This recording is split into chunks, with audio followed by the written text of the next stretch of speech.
પાલનપુર તાલુકાના સુરજપુરા ગામે ગ્રામ્ય શાળા પ્રવેશોત્સવની ભવ્ય ઉજવણી કરવામાં આવી। આજના આધુનિક યુગમાં જ્યાં શહેરીકરણની આંધળી દોડમાં આપણી ગામડાની સંસ્કૃતિ અને પરંપરાઓ ધીમે ધીમે ઝાંખી પડી રહી છે, ત્યારે પાલનપુર તાલુકાના વધુ એક ગામ સુરજપુરા ગામે એક પ્રેરણાદાયી પહેલ કે જે ગુજરાત રાજ્યમાં બીજી વખત બનવા જઈ રહ્યું છે અને શિક્ષણની બાબતે આગળ આવ્યું છે।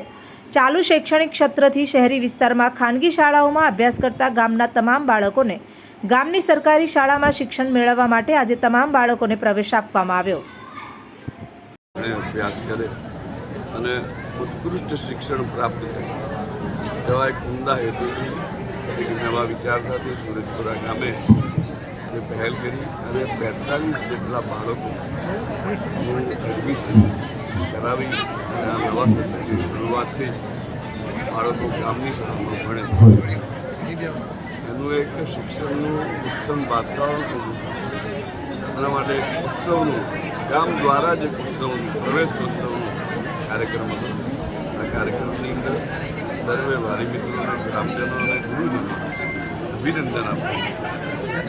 આ કાર્યક્રમની અંદર ઉપસ્થિત રહ્યો અને આપ સૌના માધ્યમથી આ ઉત્તમ વિચારને આપણે આગળ વધારીએ એ જ